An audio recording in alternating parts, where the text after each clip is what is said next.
هم په خوله هم په زړه په هر دم درود سلام په رسول اکرم. د ژوند لار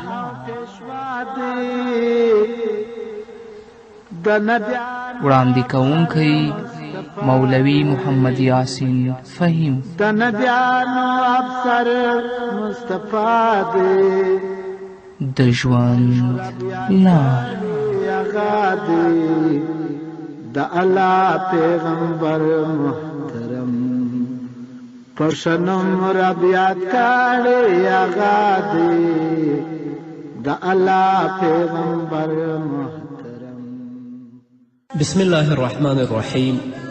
الحمد لله رب العالمين حمد الشاكرين، الصلاة والسلام على سيد الأنبياء والمرسلين سيدنا ونبينا وشفيعنا ومولانا محمد وعلى آله وأصحابه الطيبين الطاهرين. قدرمنو اوریدونکو د ژوند د لارې د خپرونې مینوانو، السلام علیکم ورحمة الله وبرکاته. ستاسو روغتیا او خوشحالي د پاک رب نه غواړم په دې هیله چې د صحت او عافیت جامې په تن ولرئ او خوشحالي مو په برخه. دا دی زه محمد یاسین فهیم د ژوند د لارې د خپرونې په وړاندې کولو کې ستاسو په خدمت کې یم په دې هیله چې دا خپرونه ستاسو د پام وړ وګرځي. قدرمنو اوریدونکو، زموږ د نننۍ خپرونې موضوع ده زړه په څه شي ژوندی کیږي. دا ظاهره خبره ده چې د مسلمان انسان زړه په ګناه باندې په معصیت باندې مړ کیږي. هغه انسان چې تل لپاره ګناه ته مخه کړې وي او د هغه ساعتونه او د هغه ژوند ټول په ګناه کې تیریږي، نو د هغه زړه مړ کیږي. بیا د الله ویره، د الله خوف، د الله محبت، د دین محبت د هغه په زړه کې نه وي. خو د دې برعکس د زړه ژوندون د الله رب العزت په ذکر باندې دی. د زړه ژوندون په دې باندې دی چې یو انسان ګناه پرېږدي، الله ته مخه کي، نو چې زړه دې ژوندی شه، بیا به د الله مینه ستا په زړه کې پرته وي، د الله ویره به پرته وي، د رسول الله مینه به پرته وي، د قیامت او د جهنم ویره به ستا په زړه کې پرته وي، او تل لپاره به هغو کارونو ته مخه کوي چې هغه باندې الله او د الله رسول راضي کیږي. عبدالله ابن مبارک رحمه الله فرمایي: رأیت الذنوب تمیت القلوب وقد یورث الذل ادمانها وترک الذنوب حیات القلوب وخیر لنفسك عصیانها وهل أفسد الدين إلا الملوك وأحبار السوء ورهبانها وباعوا النفوس ولم يربحوا ولم يغل في البيع أسمانها فقد رتع القوم في جيفة يبين لذي اللب خسرانها. عبدالله ابن مبارک رحمه الله فرمایي: ما ګناهونه ولیدل چې زړونه مړه کوي او په هغې باندې عادت کېدل ذلت منځته راوړي. دا واقعي خبره چې ګناه زړه مړ کوي، او هغه څوک چې په ګناه باندې همیشه والی کوي هغه انسان په ټولنه کې په کورنۍ کې هغه ذلیله رسوا وي. همدارنګه د ګناهونو پرېښودل زړه ژوندی کوي، یا د ګناهونو پرېښودل د زړونو ژوندون دی، نو ځان ته دې د هغې مخالفت اختیار کړه، یعنې ګناهونه پرېږده. بېشکه چې دین نااهله بادشاهانو، بدو عالمانو او جاهلو عابدانو خراب کړه. ګناهګارانو خپل ځانونه خرڅ کړل، خو په دې معامله کې پیسې زیاتې نه شوې، یعنې کومه ګټه یې ونه کړه. بېشکه هغوی په داسې مرداري کې مشغول شول چې هر عاقل انسان ته یې تاوان څرګندیږي. په ګناه باندې اخته کېدل واقعا په مرداري او په جیفه باندې اخته کېدل دي، او په جیفه او په مرداري باندې اخته کېدل هغه څوک چې صاحب د عقل وي، صاحب د فکر وي، د هغه تاوان او د هغه بدبویي هغه ته خامخا څرګندوي. نو د زړونو ژوندون د الله په یاد باندې دی، د الله په ویره باندې دی، د الله په مینه باندې دی. امام ابن قیم رحمه الله فرمایي چې ما د خپل استاذ شیخ الاسلام ابن تیمیه رحمه الله نه اورېدلي چې هغه به ویل: څوک چې دغه کلمه یا حی یا قیوم لا اله الا انت د دې په لوستلو باندې همیشه والی وکړي، د سهار د سنتو او د فرضو ترمنځ 40 ورځې په دغه ذکر باندې همیشه والی وکړي، نو په دې سره به الله رب العزت زړه ژوندی کړي چې هغه زړه به بیا هیڅکله مړ نه شي. لکن له بده مرغه چې موږ سهار د غفلت په خوبونو باندې پراته یو، یا د سره زموږ نه مونځ پاتې، اودس پاتې، او که مونځ او اودس هم کوو په هغه وخت کې کوو چې هغه قضا وي د مانځه وخت زموږ نه تللی وي دا خو لا پرېږده چې موږ وختي پورته شو اودس وکړو سنت وکړو او د سنتو د فرضو په منځ کې الله یاد کړو چې هغه باندې زموږ زړونه ژوندي شي دې نه ډېر قافله یو الله دې موږ ته توفیق راکړي یا د غفلت خوبونه پرېږدئ خویندو ورونو الله ته مخه کوي د الله یاد ته مخه کړئ د الله په ذکر باندې د خپل زړونه ژوندي کړئ که په دې غفلت کې په موږ باندې مرګ راغی چې په هغه وخت کې موږ سره د مانځه پروا هم نه وي د الله د یاد پروا هم نه وي نو الله ته به په کومو سترګو درېږو الله به زموږ نه څه پوښتنه کوي د دنیایي امتحان لپاره په ورځو باندې موږ تیاری نیسو چې یا په پوهنتون کې یا په لیسه کې یا په مکتب کې زه امتحان لرم لکن د رب العزت همیشني امتحان ته چې هغه ډېر سخت امتحان دی هغه لپاره کله هم موږ تیاری ونه نیو په ګناهونو باندې اخته یو او زموږ زړونه مړه دي په غفلت کې ژوند کوو هر څه رانه یې دي نو لکه څنګه چې الله رب العزت د بدن ژوندون په خوراک او څښاک سره ګرځولی یو انسان هله ژوندی پاتې کیږي چې خوراک او څښاک وکړي همداراز رب العزت د زړه ژوندون په ذکر باندې ګرځولی چې یو انسان تل لپاره الله یاد کړي او د رزیلو کارونو او د بدو شهوتونو نه ځان لرې کړي او د هغه سره تعلق ختم کړي ځکه هغه څوک چې په ګناه اخته وي شهوتونو سره تعلق لري په هغه باندې زړه کمزوری کیږي او دا د زړه د مرګ علامه ده د زړه د مرګ علامه دا ده چې نیک کارونه نه پیژني او نه بد کار بد وګڼي هغه څوک چې نیک کار نه پیژني او بد نه ګڼي د هغه زړه مړ ده لکن هغه انسان چې کله نیک کار کوي نیک کار یې خوشحالوي او چې کله بد کار وکړي هغه بد کار باندې ډېر سخت پښیمانه وي د هغه ویره او پښیمانتیا په زړه کې پرته وي رسول الله وایي چې دا کامل مؤمن دی موږ تر اوسه نه نیک کار وپېژنده او نه بد ته بد ویلې نو زړونه مړ دي الله دې په خپل یاد سره زموږ زړونه ژوندي کړي عبدالله بن مسعود رضی الله تعالی عنهما فرمایي هغه انسان مړ نه دی چې مړ شي او په مرګ سره آرام وکړي دا مړ نه دی بلکې اصلي مړی هغه دی چې په ژوندو کې مړ وي اصلي مړی هغه دی چې هغه په ژوندو کې مړ وي د عبدالله ابن مسعود نه پوښتنه وشوه چې دغسې مړی څوک دی چې په ژوندو کې مړ وي هغه وفرمایل هغه چې نیک کار نه پیژني او بد کار بد نه ګڼي نو دا په ژوندو کې مړ دی نه د نیکي کولو باندې خوشحاله شئ نیکي طرف ته ځان د خپل اولاد د خپل دوستان د خپل کورنۍ وهڅوئ او بد کار بد وګڼئ ځان ترې وساتئ خپل اولاد د هغه نه منع کړئ د خپل کورنۍ ته د هغه اسرار بیان کړئ داسې نه چې په ژوندو کې موږ مړو کامل انسان هوښیار انسان هغه دی چې هغه د زړه له مرګ نه ویریږي نه د بدن له مرګ څخه د بدن له مرګ څخه نه ویریږي هغه د زړه د مرګ څخه ویریږي موږ او تاسو وینو چې زیاتره خلک د بدنونو له مرګ څخه ویریږي او ډار لري چې په ما باندې مرګ رانشي خو د زړونو د مرګ پروا نه کوي او له دغې طبیعي ژوند څخه پرته بل ژوند نه پیژني او دغسې حالت انسان ته هله راځي چې د هغه روح او د هغه زړه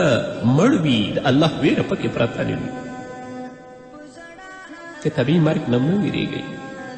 د زړونو د مرګ نه وویرېږئ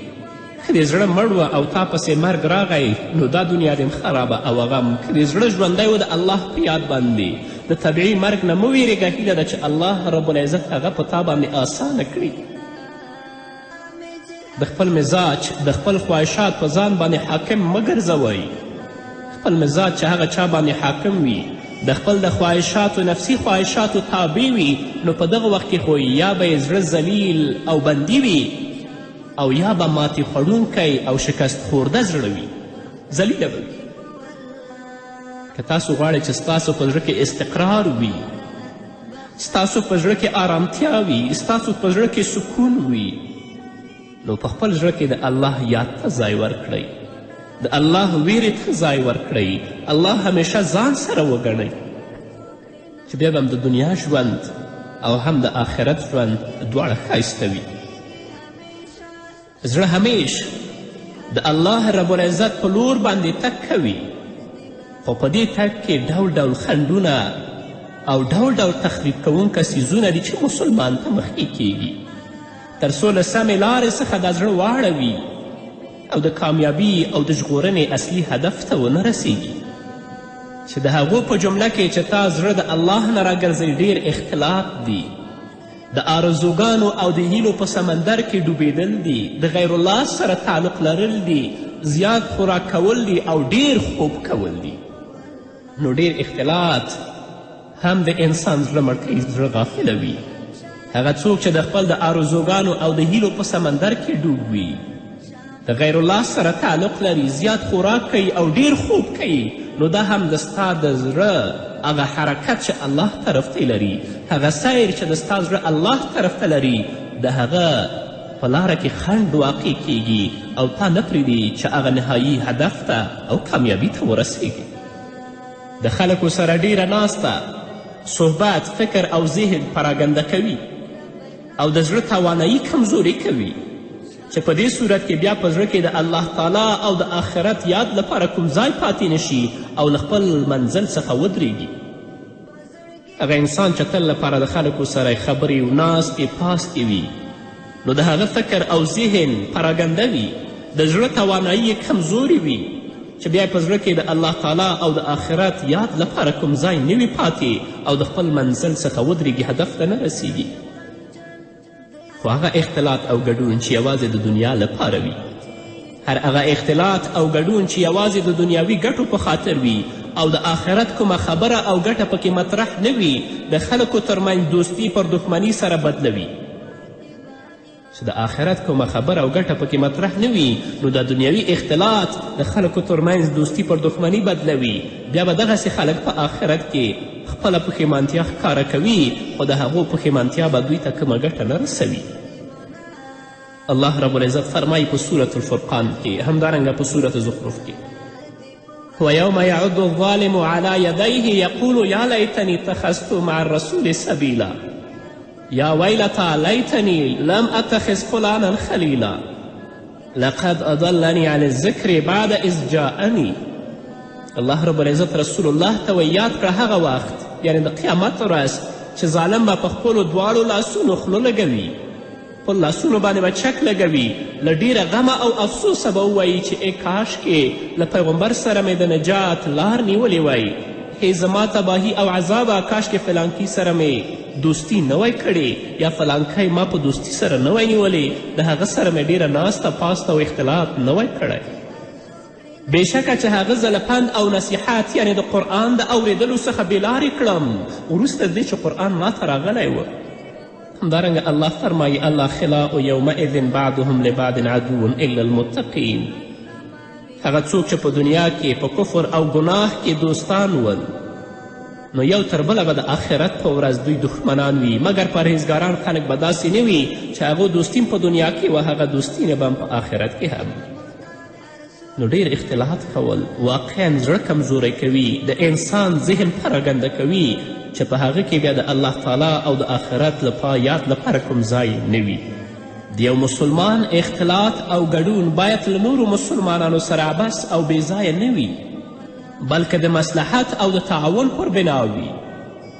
لکه د جمع په مانځه کې، د جمعې ورځې په مانځه کې، د اخترونو په منځونو کې او په حج کې اختلاط، او همدارنګه د علم او زده کړې په خاطر د خلکو د نصیحت او خیرخواهي لپاره او په مباحو کارونو کې اختلاط کول، نو دا د مصلحت او د تعاون په بنا دي. هغه اختلاط چې هغه اخروي هیڅ کومه نفع نه لري، هغه یوازې دنیاوي ګټو په خاطر وي او د آخرت کومه خبره او ګټه پکې مطرح نه وي، نو د خلکو ترمنځ دوستي پر دښمني سره بدلوي. همداراز د آرزوګانو او د هیلو په سمندر کې ډوبېدل د ستا زړه د الله رب العزت د سیر او د حرکت طرف نه، چې دا زړه هغه طرف ته حرکت کوي، دا راګرځوي، او په هیلو او په آرزوګانو سمندر کې ډوبېدل په دې لاره کې تا دپاره ډېر لوی خنډ دی. په آرزوګانو کې ورګډېدل داسې سمندر ته لاهو کیدل دي چې ساحل نه لري، او دې سمندر ته له علم او پوهې تشلاسي او مفلس خلک ورګډېږي. هغه څوک چې علم او پوهه لري، دې سمندر د آرزوګانو ته نه ورګډېږي. لکه څرنګه چې ویل شوي دي، آرزوګانې د مفلسو خلکو پانګه ده، او داسې پانګې لاسته راوړلو سائل شیطان د دروغې وعدې او د خیالونو خوبونه دي. هغه نفس چې ټول کوشش یې د دنیا لاسته راوړل دي، او هغه نفس چې تل لپاره د هغه مقصود دنیا لاسته راوړل وي نو هغه نفس ټیټ او چټل نفس بلل کیږي. د چټلو نفوسو خاوندان همیش او تل لپاره د مال، پیسو او د ښځو د لاسته راوړلو او نورو دنیاوي شیانو لپاره ډول ډول آرزوګانې کوي او په همدې کې فکر او ذهن مشغول وي او بیا چې کله له داسې خیالونو او خوبونو څخه راویښ شي نو ګوري چې هیڅ شی په لاس کې نشته. خو د اوچتو او پاکو نفوسو خلکو آرزوګانې او هیلې هغه د ایمان لاسته راوړل، د علم لاسته راوړل او په علم باندې عمل کول او الله ته د قربت وسایلو په باره کې وي چې تل لپاره د هغو هڅې همدا وي. زړه تل لپاره الله طرف ته حرکت کوي او په دې لاره کې چې کوم خنډونه دي هغه لرې کړه چې یو د هغو خنډونه دا ده چې غیر الله سره تعلق لرې کړه. څوک چې غیر الله سره تعلق لري هغه کسان چې د الله نه ویره نه لري، د الله ویره د هغوی په زړونو کې پرته نه وي نو که ستا تعلق او دوستي د هغو سره پیدا کړه نو ستا زړه به د دې حرکت نه پرېږدي. ځکه بې د رب العزت نه د بل چا پورې زړه تړل د زړه لپاره تر ټولو زیات خرابونکی څیز او ډیر بد حالت دی. بلکې له دې څخه ورته بل زیات تاواني په بدبختیو کې اخته کوونکی او له فایدو څخه لرې کوونکی څیز نشته چې د غیر الله سره تعلق پیدا شي نو تل لپاره به تا په بدبختیو کې اخته کړي او په هغه شیانو کې چې ستا د دین او د آخرت ګټه وي د هغو نه به دې لرې کړي. ځکه څوک چې له الله تعالی څخه سوا بل چا پورې زړه وتړي، پر بل چا باندې بروسه او اعتماد وکړي نو الله تعالی به یې همغه څیز ته وسپاري چې بیا خو به نه د الله تعالی د مرستې او عزت مستحق وي او نه به ورته هغه څوک نجات او عزت ورکولی شي چې د چا سره تعلق دی او د هغه سره رابطه ده. که الله رب العزت فرمایي واتخذوا من دون الله آلهة ليكونوا لهم عظا كالله سيكفرون بعبادتهم ويكونون عليهم ضدا. الله وایي چې دوی نیولي دي سوا د الله نه معبودان تر څو دوی ته عزت ورکوونکي او د دوی ملاتړي وي. الله وایي هیڅکله داسې نشي کیدلی. خامخا به هغوی د دغه عبادت کوونکو خلکو له عبادت څخه بیزاره وي او د دوی پر ضد او د دوی دښمنان به وي. دوی خو په دنیا کې د بوتانو عبادت کوه خو د دې عبادت نه به هغه بوتان په آخرت کې بیزاره وي او د دوی به دښمنان وي. نو غیر د الله نه بل چا پورې زړه تړونکی او بل چاته امید لرونکی انسان یا هغه خلک چې غیر د الله نه بل چا پورې زړه تړي او د بل چا نه امید لري هغه به په دنیا او په آخرت کې تل لپاره په بدبختیو او ناکامیو باندې اخته وي. همدارنګه زیات خوراک کول باید چې بنده په خوراک کې تجاوز ونه کړي او نه خپله ګیډه له حد څخه زیاته ډکه کړي ځکه چې دغسې حالت د عبادت او اطاعت کولو په مخ کې خنډ ګرځي او بنده د ځان په دروندوالي او کسالت باندې اخته کوي. د ډیر خوراک په وجه د بدن شهواني مواد زیاتیږي او په بدن کې د شیطان لپاره رګونه پراخ او تاند ګرځي ځکه چې شیطان د انسان په بدن کې د وینې په څیر حرکت کوي. محمد رسول الله صلی الله علیه وسلم فرمایلی انسان نه دی ډک کړی هیڅ لوښی بدتر له ګیډې څخه. انسان ته یو څو مړی خوراک بس دی چې خپله ملا ورباندې نیغه وساتي او په هغه باندې ژوندی پاتې شي. دا نه چې دا دومره خوراک وکړي چې د دې زړه د الله رب العزت د حرکت د طرف نه منع کړي او په هغه لاره کې دا خنډ وګرځي.